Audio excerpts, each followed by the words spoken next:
Onze volgende spreker is verbonden aan het Brusselse Instituut voor Statistiek en Analyse. Ze is verantwoordelijk voor het verzamelen, het analyseren en het verspreiden van gegevens over milieu, energie en mobiliteit in Brussel. Ze heeft een passie voor natuur en biodiversiteit en ze is sterk verbonden en betrokken bij het vulgariseren en sensibiliseren rond deze thema's. Met andere woorden, we hebben haar voor vanavond geen 2 keer moeten vragen. Ze zal het hebben over de Brusselaars als Belgische afvalkampioenen. Kijk vooral eens in uw eigen zak. Dames en heren, uw warm applaus voor Anne Franklin.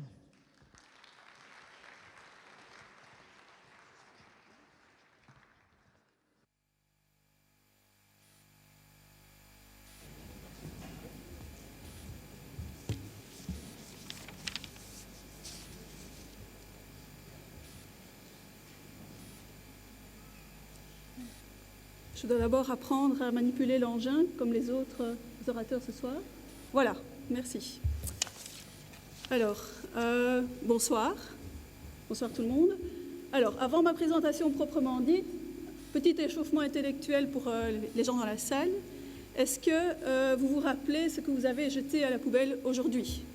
Alors, vous ne devez pas me répondre, mais gardez ça en tête, réfléchissez un petit peu, et vous allez voir, vous allez pouvoir faire le parallèle avec ce que je vais vous raconter maintenant. Ce n'est pas toujours évident de se rappeler ce qu'on a fait dans la journée, surtout quand ça touche aux déchets. Alors, je vais vous présenter donc ce soir une étude que l'IPSA a publiée en début d'année et qui traite donc des déchets ménagers en région bruxelloise. Et cette étude, en fait, a été inspirée d'un article qui est apparu dans la presse. C'était en septembre 2012, avec un titre quand même tout à fait interpellant. Bruxelles bat le record des déchets.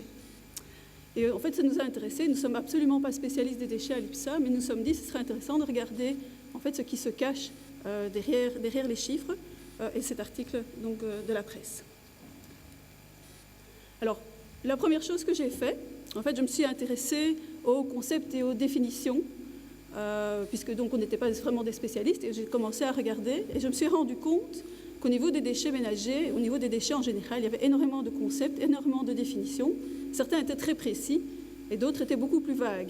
Et en plus, en fonction des circonstances, certains concepts pouvaient être utilisés de manière légèrement différente. Mais évidemment, ça a des conséquences aussi sur les chiffres qui sont produits. Et donc, c'est ça qui nous a fortement interpellés. Alors, un exemple très, très simple et très intuitif. Bon, qu'est-ce que c'est qu'un déchet? En fait, c'est un objet ou une substance solide dont on ne veut plus, dont on veut se débarrasser. Qu'est-ce que c'est qu'un déchet ménager? C'est un déchet qui provient de l'activité normale des ménages. Alors, cette seconde définition, ce n'est pas moi qui l'ai inventée, je l'ai pris en fait de l'ordonnance de la région de Bruxelles-Capitale sur les déchets, publiée en 2012. Et on voit déjà, par exemple, qu'est-ce que ça veut dire l'activité normale des ménages. Si on doit définir ça au niveau statistique, on a quelques difficultés. Voilà, pour montrer un petit peu déjà la difficulté de mettre en chiffres certaines définitions. Alors justement, parlons un petit peu de chiffres. Ici, vous avez 2 ordres de grandeur. Alors il s'agit en fait de quantités produites au niveau national, au niveau belge. Je reviendrai aux statistiques bruxelloises un petit peu plus tard. Et ce qu'on voit, c'est qu'en fait la production totale de déchets, donc au niveau de la Belgique, c'est à peu près 16,5 kg par personne et par jour. Je ne sais pas si vous vous rendez compte, mais c'est énorme, évidemment. La quantité de déchets que chaque jour dont on est vraiment responsable en Belgique. Alors, au niveau des déchets ménagers, évidemment, c'est nettement moins important. C'est à peu près 1 kg, 1,2 kg de déchets par habitant et par jour. Et ça, c'est vraiment ce qu'on met à la poubelle dans le cadre de notre vie de tous les jours à la maison. Donc, je ne sais pas si vous vous rappelez ce que vous avez jeté à la poubelle aujourd'hui. Dites-vous bien qu'en moyenne, on jette à peu près un peu plus d'1 kg par personne tous les jours. Alors, deuxième étape dans mon raisonnement, je suis allée voir et je suis allée un petit peu creuser quelles étaient les sources de données. Parce qu'évidemment, c'est très important de savoir quelles sont ces sources. Sont-elles fiables? Je veux dire, sont-elles comparables? Sont-elles complètes? Est-ce qu'on a suffisamment d'informations pour pouvoir en sortir des chiffres? Alors, lorsqu'on parle de déchets ménagers, l'idéal, évidemment, ce serait d'aller chercher les informations au niveau du producteur lui-même, c'est-à-dire le ménage. Mais en réalité, ça ne se passe pas comme ça, parce que c'est assez difficile de faire ce genre de choses. Bon, il y a bien des poubelles intelligentes avec des puces, mais il faudrait non seulement comptabiliser tout ce qu'on jette à la poubelle, il faudrait aussi comptabiliser ce qu'on va jeter aux déchetteries, ce qu'on apporte au supermarché, par exemple les huiles, etc. Et c'est beaucoup trop compliqué à faire. Donc ce qu'on fait, en fait, c'est on va chercher l'information, les données quantitatives auprès des collecteurs. Alors à Bruxelles, il y en a un très grand nombre d'actifs sur le terrain, dont le plus connu, enfin le plus important, c'est évidemment l'Agence régionale pour la propreté, Bruxelles Propreté. Et il y a d'autres acteurs comme les communes, des associations, des entreprises. Et donc évidemment les données sont fragmentées, ce qui rend le processus de récolte, d'information et d'analyse assez compliqué. Je vais vous illustrer ça maintenant. Alors accrochez-vous parce que c'est un schéma un petit peu complexe. Donc ce qui nous intéresse, c'est la production des déchets des ménages. On essaie de la comptabiliser. Alors, à côté des déchets ménagers, il y a aussi tout ce qu'on appelle les déchets de propreté publique, ce qu'on trouve dans les rues, mais statistiquement, ça s'est comptabilisé à part. Et alors, évidemment, il y a aussi tous les déchets qui sont issus des activités économiques de la ville.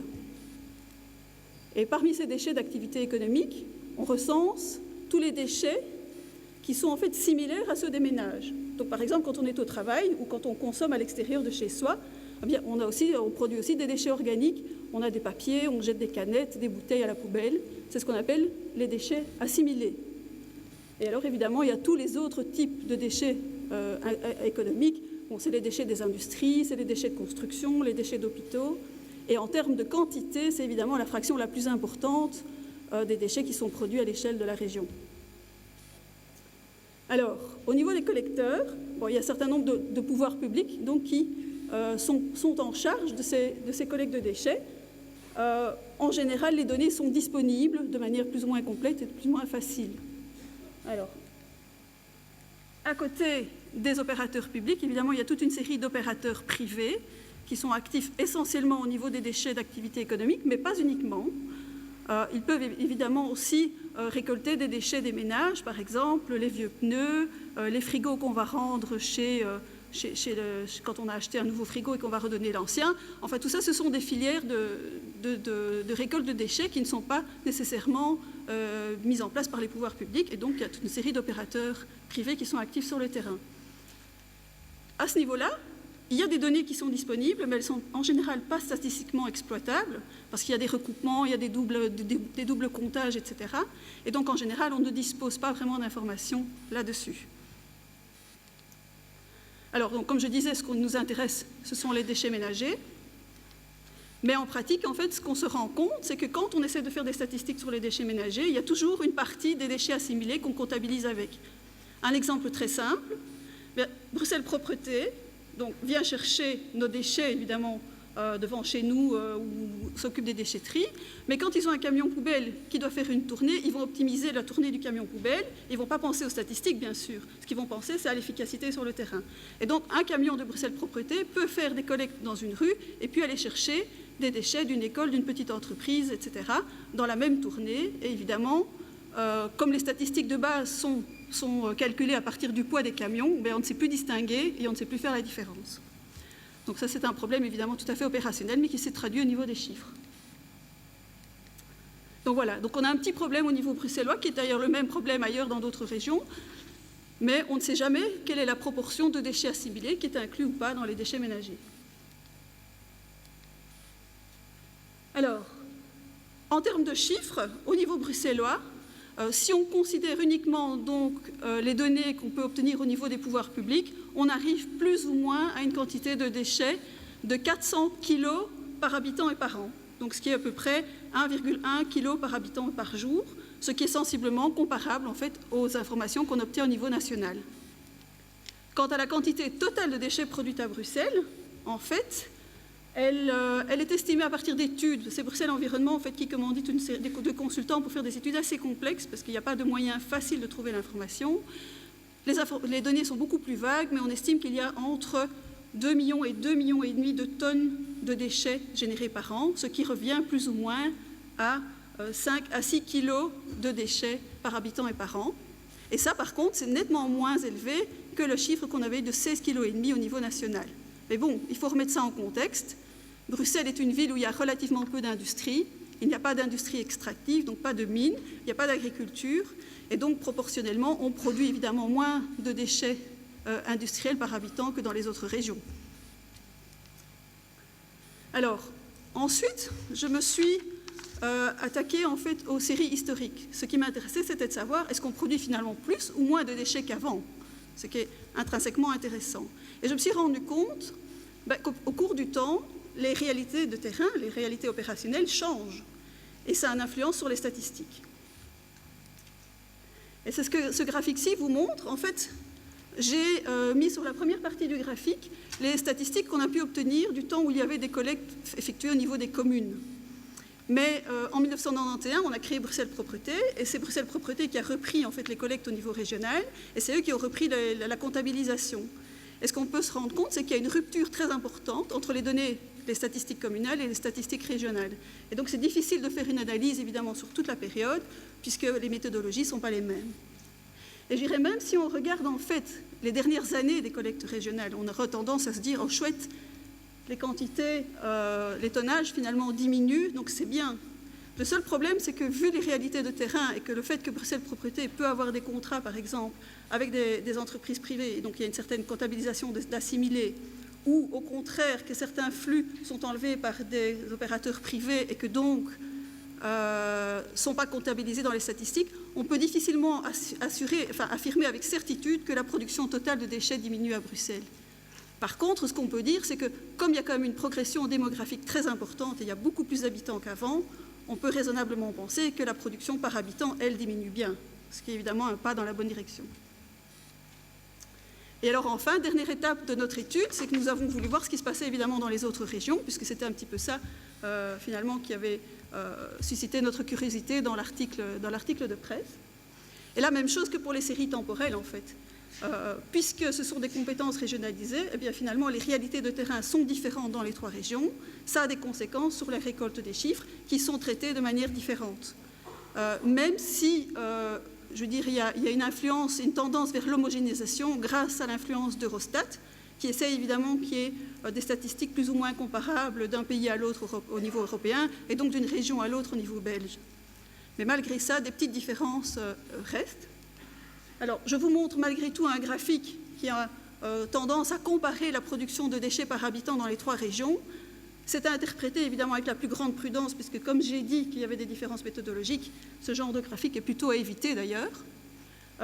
Les lignes continues, c'est la production totale des déchets. Je ne vais pas les commenter justement pour ces raisons-là. Par contre, les lignes pointillées sont plus intéressantes parce qu'il s'agit en fait du reflet de la quantité de déchets non triés qui évolue au cours du temps, c'est-à-dire en fait tous les rebuts qu'on va envoyer à l'incinération. Pour les Bruxellois, c'est l'équivalent des sacs blancs.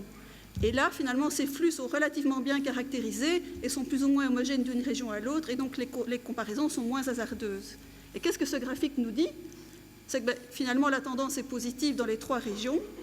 Il y a de moins en moins de déchets non triés par habitant au cours du temps, ce qui veut dire que donc, les habitants trient mieux, et on a tendance donc à pouvoir envoyer plus de déchets vers les filières de recyclage, ce qui est une excellente nouvelle. Par contre, au niveau bruxellois, qui est la courbe bleue, on se rend compte malgré tout que cette part de déchets non triés est nettement plus élevée à Bruxelles que dans les deux autres régions. Et là, ça rejoint en fait tout à fait le constat que l'article de presse avait fait. Et alors voilà, pour conclure, parce que les Bruxellois finalement, est-ce qu'ils sont champions de Belgique des déchets ou pas? De nouveau, ça dépend un petit peu de l'angle avec lequel on va aborder la question. Et ça dépend du contexte. Si on prend la production totale des déchets à l'échelle de la région, bien, la quantité produite par habitant est moins élevée que dans les deux autres régions du pays. Mais peu d'industrie, pas d'agriculture, donc finalement moins de déchets de ce type, ce qui fait diminuer les statistiques. Par contre, si on prend les déchets ménagers, et particulièrement la production de déchets donc non triés, tous ces rebuts finalement qu'on met dans les sacs blancs, là, Bruxelles reste malgré tout la région qui produit le plus de ce type de déchets au niveau belge. Maintenant, il faut aussi remettre ça en contexte. Bruxelles, c'est une grande ville. Il y a beaucoup de gens qui viennent à Bruxelles sans nécessairement y habiter, qui consomment et qui génèrent des déchets.